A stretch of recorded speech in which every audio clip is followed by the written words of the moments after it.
자, 이제 우리 십계명 한번 살펴볼 텐데요. 이제는 줄줄줄 외워지지 않을까 싶습니다. 여러분, 줄줄줄 외워지면 완성된 게 아니고요. 그때부터가 진짜 시작이에요. 여러분, 줄줄줄 외워지실 때 마음으로 질문을 해야 됩니다. 이 계명에는 하나님의 사랑이 어떻게 담겨 있는가? 여러분, 모든 계명에는 하나님의 사랑이 담겨 있습니다.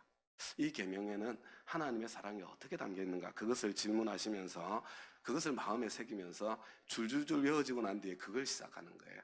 우리 다 같이 한번 해보겠습니다. 시작. 제1은 너는 나 외에는 다른 신들을 내게 두지 말라. 제2는 너를 위하여 새긴 우상을 만들지 말고 또 위로 하늘에 있는 것이나 아래로 땅에 있는 것이나 땅 아래 물속에 있는 것에 어떤 형상도 만들지 말며 그것들에게 절하지 말며 그것들을 섬기지 말라. 제3은 내 하나님 여호와의 이름을 망령되게 부르지 말라. 제4는 안식일을 기억하여 거룩하게 지키라. 제5는 내 부모를 공경하라. 제6은 살인하지 말라. 제7은 간음하지 말라. 제8은 도둑질하지 말라. 제9는 내 이웃에 대하여 거짓 증거하지 말라. 제10은 내 이웃의 집을 탐내지 말라. 자, 오늘 우리 본문의 말씀 출애굽기 20장 15절입니다. 다 같이 한 번 더 읽겠습니다. 시작. 도둑질하지 말라. 제8계명 도둑질하지 말라. 여러분, 설명이 필요합니까? 당연히 도둑질하지 말아야죠. 그런데 왜 당연히 도둑질하지 말아야 됩니까? 도둑질의 뜻이 무엇입니까? 도둑질은 남의 것을 그 사람의 허락 없이 내 것으로 만드는 것, 이것이 도둑질입니다. 그러니까 이 도둑질하지 말라는 계명에는 먼저 재산권을, 소유권을 전제하고 있다는 것을 알게 됩니다. 소유권이 사유재산권이 없다면 도둑질도 존재하지 않는 것입니다. 그러므로 도둑질의 본질은 다른 사람의 소유권을 부당하게 침해하는 것입니다.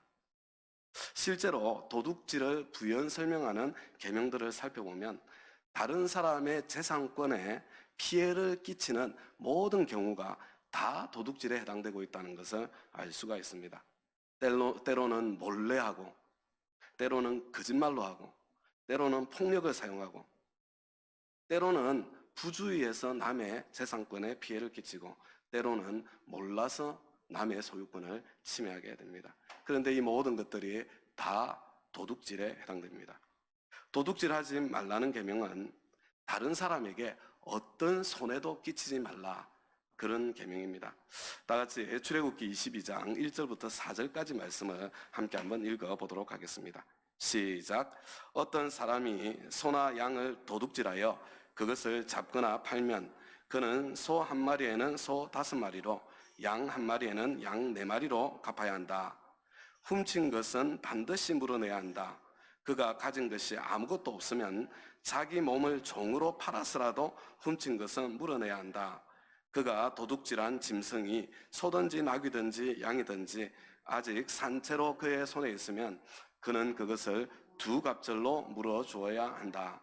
저와 여러분이 알고 있는, 전통적으로 알고 있는 도둑질에 대한 계명입니다. 몰래 남의 것을 훔치는 것입니다.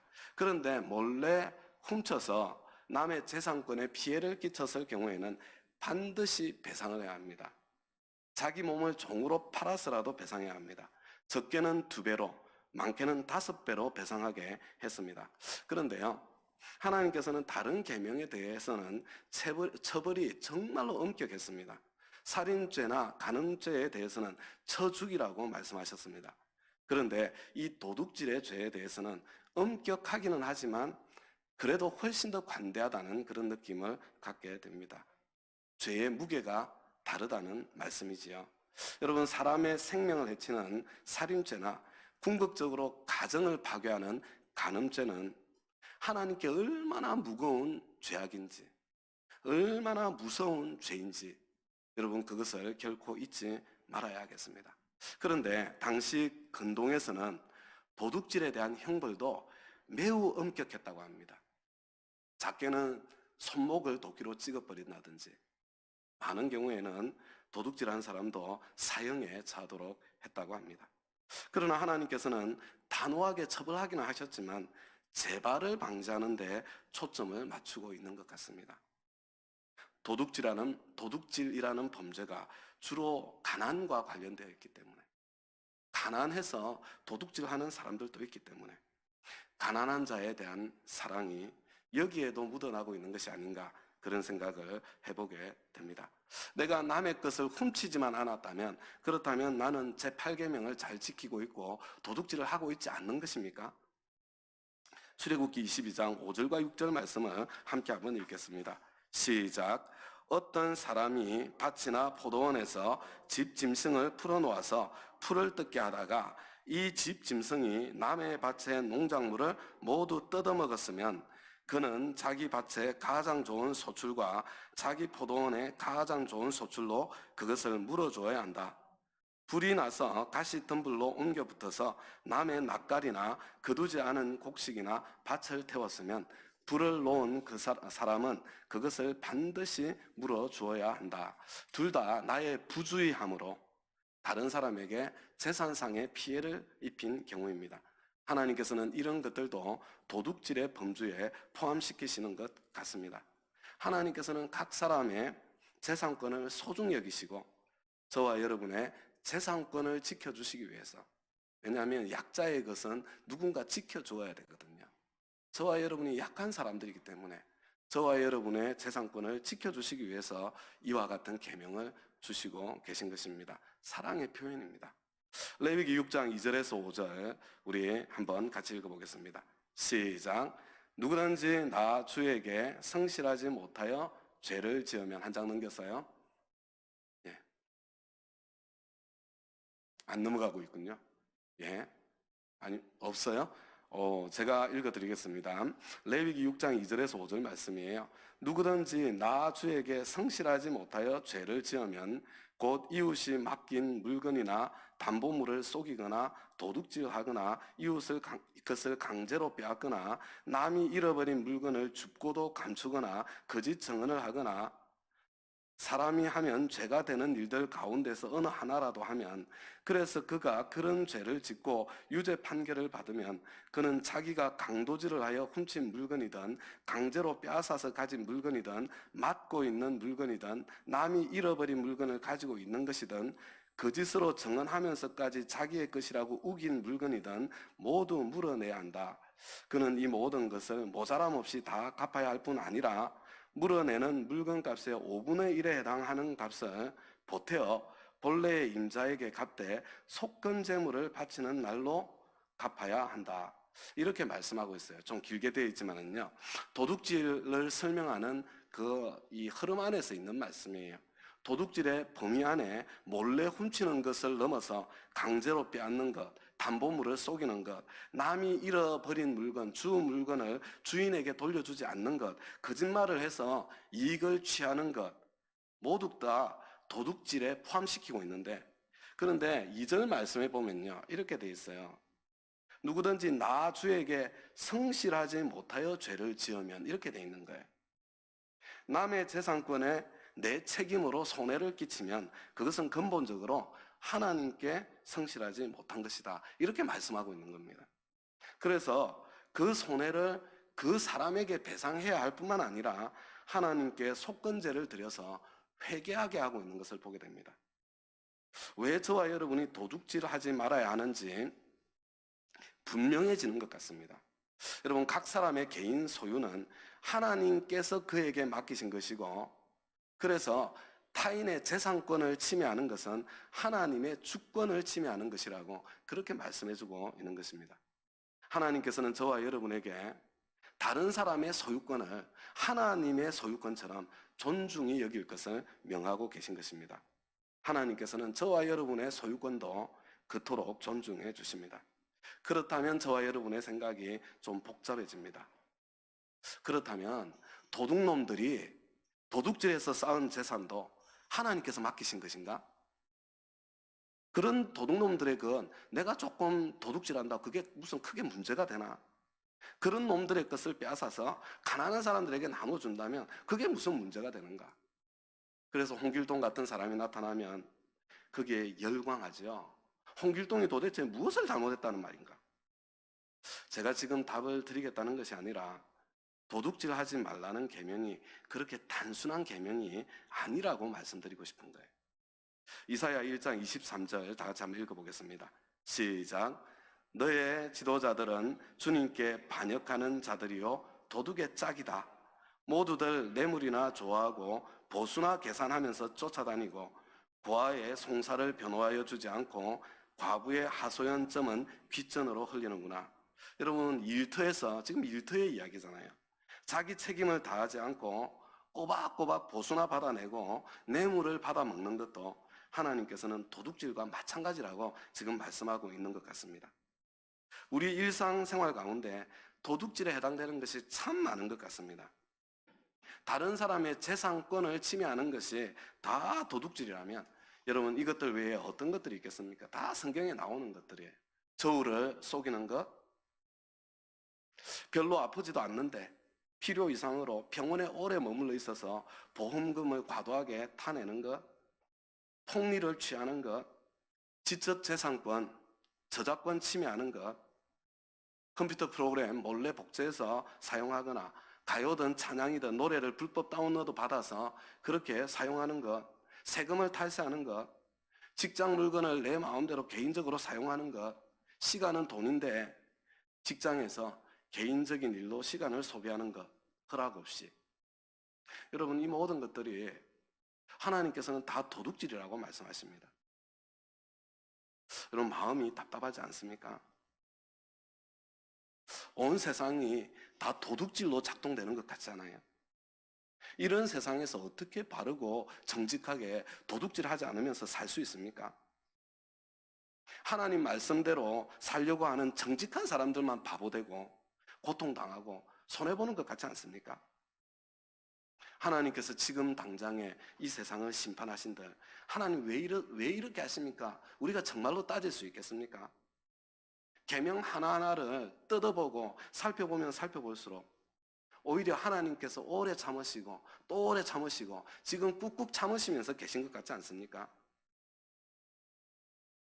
저와 여러분은 이 죄악에서 정말로 예외입니까? 그래서 저와 여러분에게는 예수님의 십자가가 필요한 것입니다. 그러나 여러분, 그런 생각 들지 않으세요? 아니, 그러고 어떻게 살아?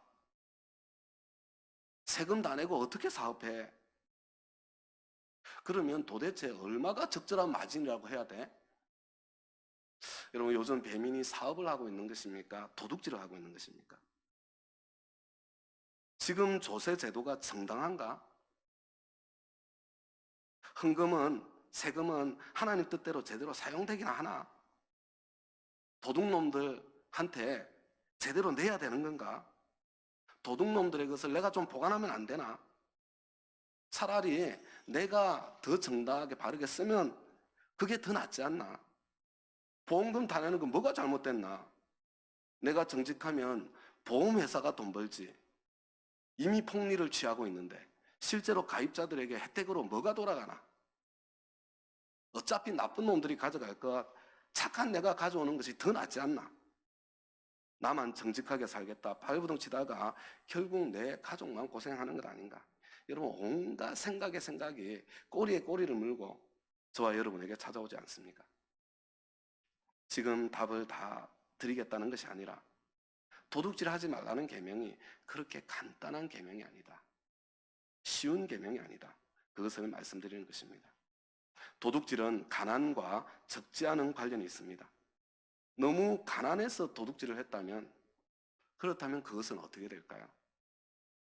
우리 잠언 6장 30절에서 31절 말씀 다 같이 한번 읽어보겠습니다. 시작. 도둑이 다만 허기진 배를 채우려고 훔쳤다면 사람들은 그 도둑을 멸시하지 않을 것이다. 그래도 훔치다 들키면 7배를 갚아야 하고 심하면 자기 집에 있는 모든 재산을 다 내어 주어야 할 것이다. 배가 고파서 도둑질을 한다면 사람들이 그것을 이해는 하겠으나 그러나 그것이 죄가 안 되는 것은 아니라는 것입니다. 마음이 괴로워집니다. 다음 가족 여러분, 사람의 것만 도둑질할 수 있는 것이 아니라 하나님의 것도 도둑질할 수 있다고 성경은 말씀해주고 있습니다. 우리 예레미야 23장 30절부터 32절 같이 한번 읽어보겠습니다. 시작. 그러므로 보아라, 내 말을 도둑질이나 하는 이런 예언자들을 내가 대적하겠다. 나 주의 말이다. 하나님의 말씀을 전한다고 제멋대로 혀를 놀리는 예언자들을 내가 대적하겠다. 나 주의 말이다.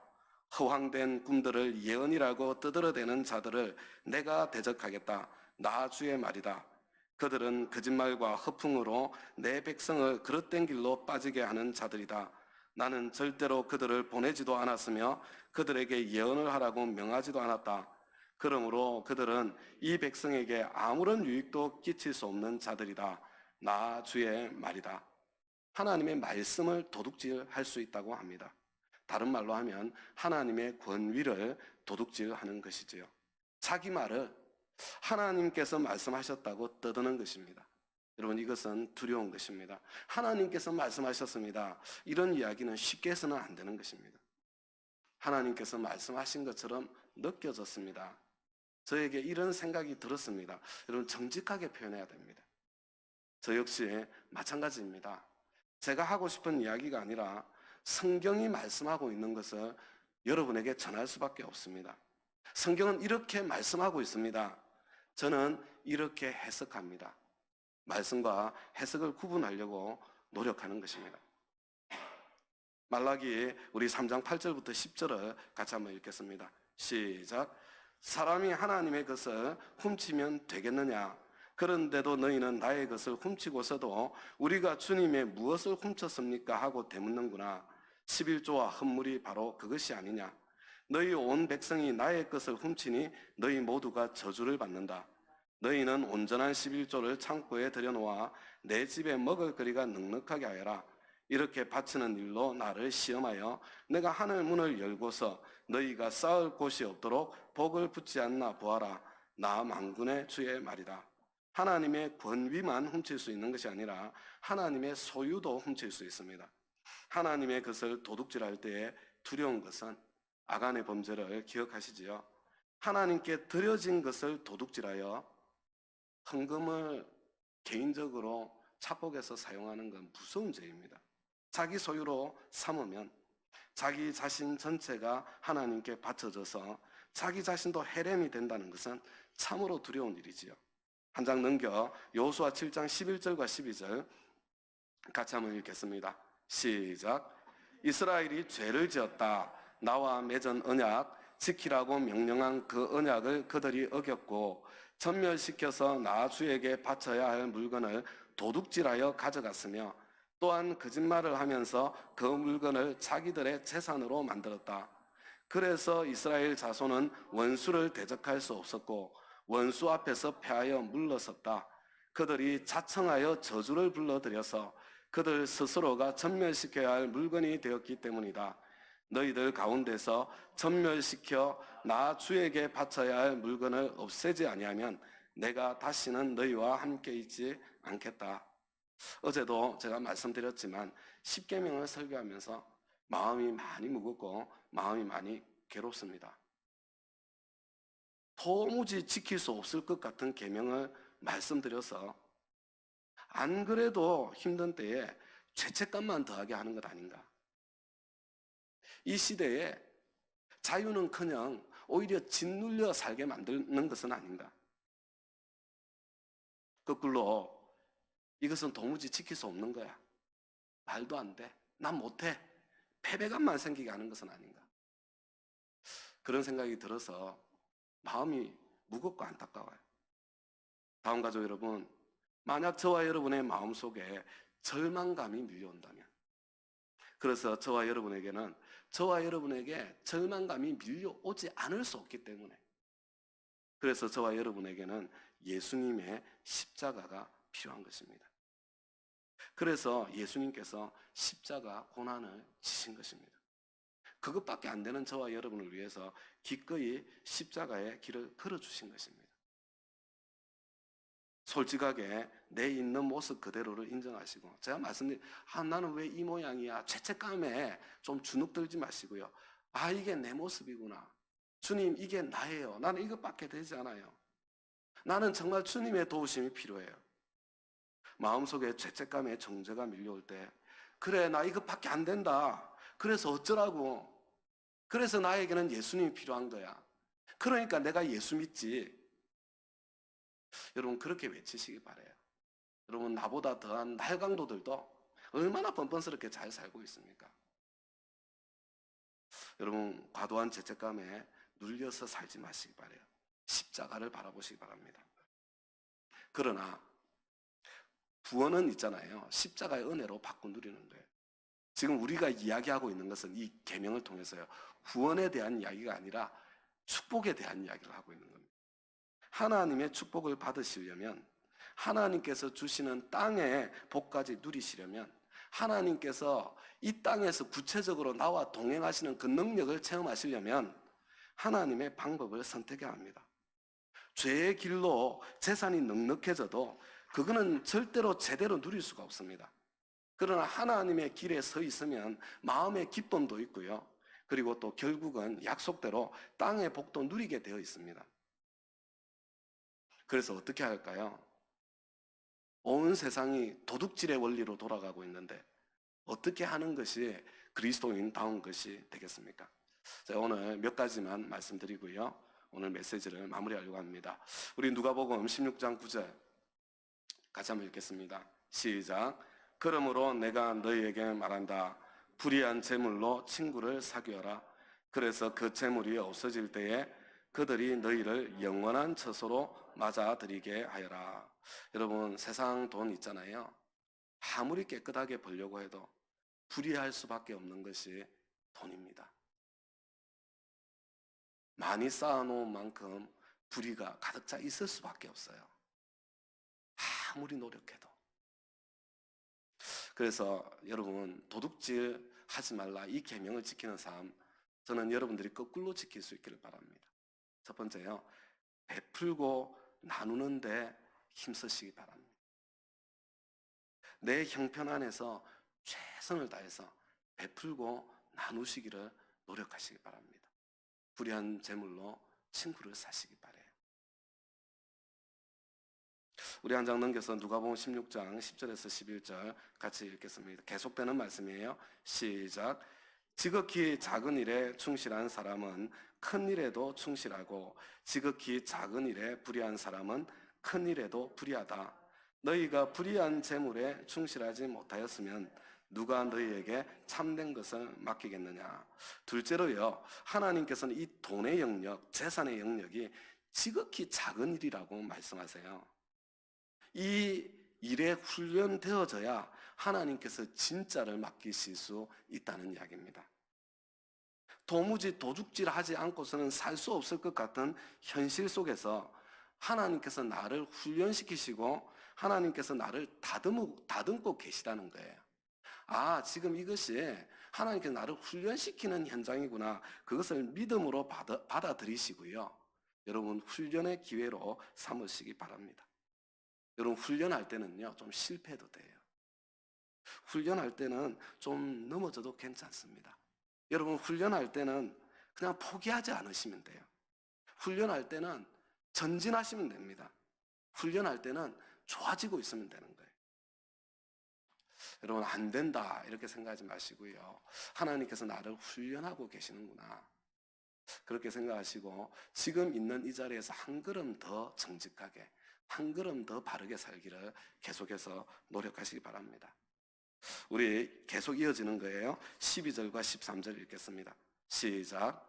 또 너희가 남의 것에 충실하지 못하였으면 누가 너희에게 너희의 몫인들 내주겠느냐. 한 종이 두 주인을 섬기지 못한다. 그가 한쪽을 미워하고 다른 쪽을 사랑하거나 한쪽을 떠받들고 다른 쪽을 업신여길 것이다. 너희는 하나님과 재물을 함께 섬길 수 없다. 하나님께서 저와 여러분을 훈련하고자 하는 핵심이 뭔지를 보셔야 됩니다. 저와 여러분이 돈의 노예가 되지 않고 돈의 주인이 되게 해주시려는 것이 여러분 하나님께서 저와 여러분에게 훈련시키고 있는 내용의 본질입니다. 하나님께서 내 주인이 되실 때에만 나는 선한 청지기로 돈의 주인이 되고 돈을 부릴 수 있습니다. 11조와 헌금은 바로 그 기준선이고, 저와 여러분이 돈의 종이 되지 않도록 훈련하기 위해서 주신 하나님의 훈련의 통로요, 선물입니다. 내가 돈의 종로로 타지 않고 돈의 신실한 청지기로 훈련되면 하나님께서는 하나님 크기의 것을 그때 저와 여러분에게 맡겨 주실 것입니다. 성경 말씀 한 절만 더 읽고요, 오늘 메시지를 마무리하겠습니다. 잠언 30장 7절에서 9절까지 말씀입니다. 시작. 주님께 두 가지 간청을 드리니 제가 죽기 전에 그것을 이루어 주십시오. 허위와 거짓말을 저에게서 멀리하여 주시고 저를 가난하게도 부유하게도 하지 마시고 오직 저에게 필요한 양식만을 주십시오. 제가 배가 불러서 주님을 부인하면서 주가 누구냐고 말하지 않게 하시고 제가 가난해서 도둑질을 하거나 하나님의 이름을 욕되게 하거나 하지 않도록 하여 주십시오. 다음 가족 여러분, 돈의 탐욕을 부리는 대신에 하나님께 기도하시기 바랍니다. 너무 가난하여 도둑질하는 일이 없도록, 그래서 하나님의 이름을 욕되게 하지 않도록, 주님, 제가 편법을 쓰지 않아도, 다른 사람의 재산권에 피해를 끼치지 않아도, 제가 그래도 좀 체면은 유지하면서 살 수 있을 만큼 하나님 그만큼은 저에게 부어주세요. 우리가 받지 못하는 것은 구하지 않아서 그렇습니다. 그리고 다음 가족 여러분, 내 실력보다 더 높이 올라가는 것 축복 아니라 저주예요. 올라가 보시면 압니다. 내 실력보다 더 많이 소유하는 것, 여러분 축복 아니고 저주입니다. 탐욕을 부리지 말고 실력을 기르셔야 돼요. 어떤 실력이요? 돈의 주인 되는 실력. 돈의 노예 되는 종로로 타는 그런 삶 말고요, 돈을 부릴 줄 아는 실력을 길러야 돼요. 하나님께서 내가 행복하게 누릴 수 있는 만큼 차근차근 공급하실 거예요. 우리 교회에는 하나님께서 아무리 많은 것을 맡겨도 하나님께서 안심하실 수 있는 그런 신앙의 실력자들이 많이 배출되기를 저는 간절히 기대합니다. 오늘 새벽에 이 말씀을 듣고 있는 주님 앞에 서 있는 우리 아들, 딸들이 바로 그런 아들, 딸들 되기를 저는 주님의 이름으로 간절히 축복합니다. 여러분, 가난하게 사는 것이 이게 뭐 이렇게 건강하고 아름답기만 한 게 아니에요.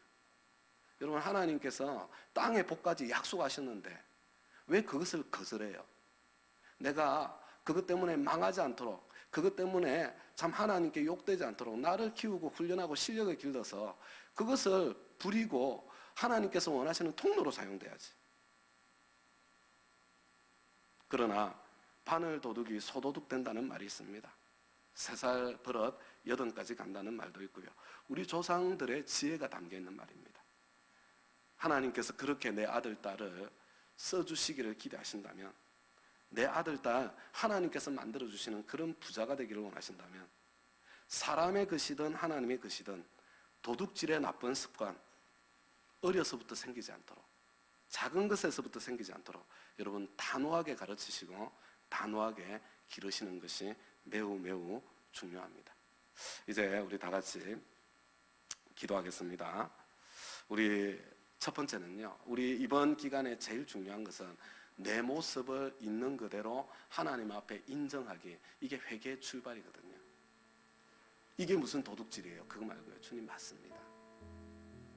제가 지금 그 모습입니다. 제가 그렇게 살고 있습니다. 나는 다른 사람의 소유권을 존중하고 있습니까? 타인의 소유권 뒤에 있는 주님의 주권도 인정하고 계십니까? 나는 돈의 주인입니까? 돈의 노예입니까? 하나님께서 구체적으로 나에게 어떤 영역을 말씀해 주시던가요? 하루아침에 완성되지 못한다 하더라도 여러분 훈련하고 있는 중이에요. 하나님께서 더 많이 맡겨주시기 위해서 우리 하나님 앞에 내 모습을 있는 그대로 우리 고백하고 말씀드리는, 주님 제가 한번 훈련해 볼까요? 어디에서부터 시작할까요? 주님 앞에 여쭤보는 그런 우리 기도의 시간 될 수 있길 바랍니다. 다 같이 기도합니다. 하나님